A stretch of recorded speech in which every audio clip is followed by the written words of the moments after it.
Hi, guys. It's Crystal Bay again, and this is my chapter in the book Moving Beyond Boxes: The Journey to Self-Discovery, called Sharing is Caring. Helping others helped heal myself. Remember those times you were told sharing is caring when you were little, especially regarding your toys and snacks in school and home? There was one big exception to this rule in the 80s and 90s, especially in my house. Don't talk about your problems, period. Don't air your dirty laundry in public was a phrase I heard not only in movies, but in my home a lot.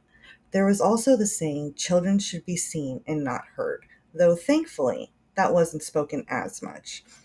Breaking out of that mental box took a lot of work, and writing was the primary way I could do so. These rules were reinforced throughout my childhood and even some of my adult life. How, you ask? By increasingly harder punishments. Everything from eating a bar of soap to physical punishments, always coupled with being grounded for extended periods of time. Anytime I tried to tell anyone about what was happening at home, eventually it became so ingrained that I did not talk about anything negative happening in my life. I would try to hide anything terrible from anyone in fear of either not being believed or being severely punished when it was found out that I sought help. I gave up trying to get help. It never seemed to matter. Nothing changed behind closed doors, and my living situation would usually worsen. In turn, I learned to bottle everything up. This led me to act out in other ways, trying to vent my pain, anger, frustration, resentment, and most importantly, the longing to be heard and my feelings to matter. As a teen, I ran away. I would bounce from friends to friends' house and even slept on the beach. I wound up in a self-destructive atmosphere. Those rules learned in childhood were so thoroughly ingrained in me that when I was abused as an adult and parent, I would lie, make excuses, or just plain do my best to hide my abuse from the world. Yes, I tried to hold my abuser accountable for what he was doing and begged him to get help, but he refused. He never took responsibility for anything he did, blaming me or others for his actions. He also threatened me that, saying that if I told anyone, he would make sure I lost everything and everyone I love. I finally had enough and went to the police to report the abuse. My hopes were that the court would force him to enter rehab, not only for drugs, but also his mental health. However, once again, my belief that I shouldn't talk about my problems was reinforced when not only did the courts not do as I begged, they allowed him to come home. Yes, there was a no contact order. However, it included the amendment that we could speak with each other about our children, and he could stay in the house with them while I was working. The thing was, he never obeyed the order, and the abuse only intensified. Thankfully, I was finally able to get away from him and began to heal from the years of abuse I had suffered at his hands, along with the traumas during my life. I tried multiple forms of therapy and immersed myself in mental health books, looking for a way to fix what I felt was broken within myself. The one common denominator in all the different forms of therapy and books was the encouragement to write. That writing included journaling, free writing, writing letters to the people who had hurt me, including me. In all of this, I found a way to finally release everything that had been pent up inside me, slowly eating at my very soul. I finally felt some release. Between the different forms of therapy and my own research, I was able to learn a multitude of ways to cope with my extreme anxiety, which stemmed from complex post traumatic stress disorder. Different methods were used, such as the container method, which compartmentalized the feelings to examine and work through at a later time. Also, drumming or singing were great coping skills I utilized daily and still do.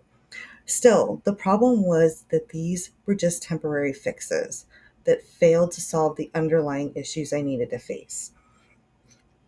I began to fear that I would always be broken to the point of no return, much like Humpty Dumpty in the nursery rhyme. But then an angel appeared in my life, offering me a lifeline in the form of my dear friend Anastasia and the documentary Expose. I met her in a domestic violence support group where she was talking about the documentary and she was making about survivors of domestic abuse.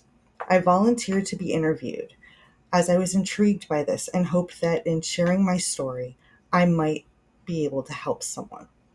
As I told my story, my truth about the hell I went through in my childhood and then in my abusive relationship, I started to feel lighter. We spoke about how I started to heal and in the fact that sharing our stories would hopefully help others to gain the courage to seek help and safety.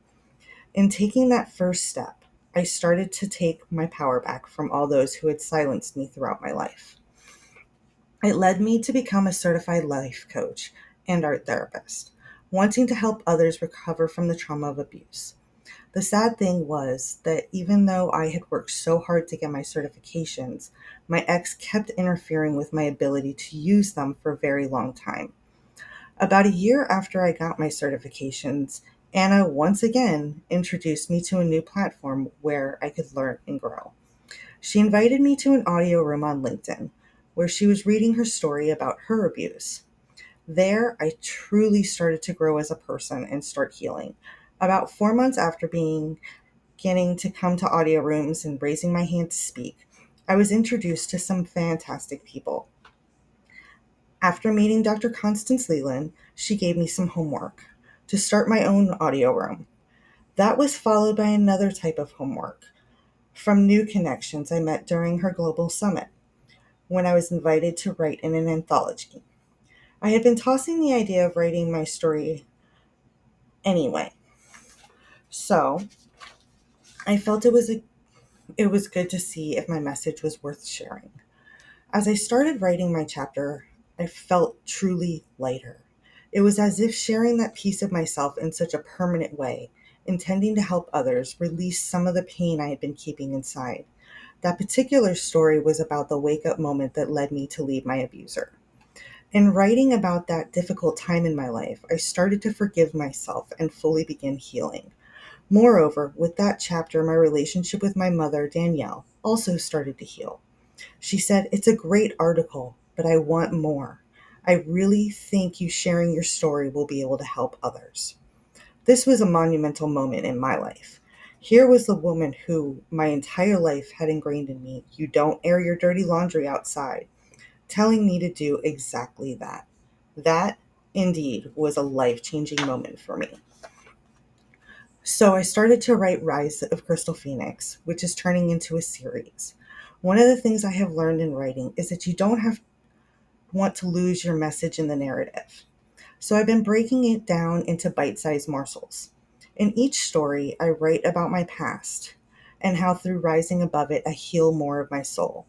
Yes, it can be painful at times, picking open the scabs of my past, yet it is also very freeing and helps me to finally move past the things that have kept me up so many nights. The same could be said about my chapter in a second anthology, in which I wrote about my relationship with Matt. It made me reflect on the last few years and truly appreciate the fantastic man I have standing by my side.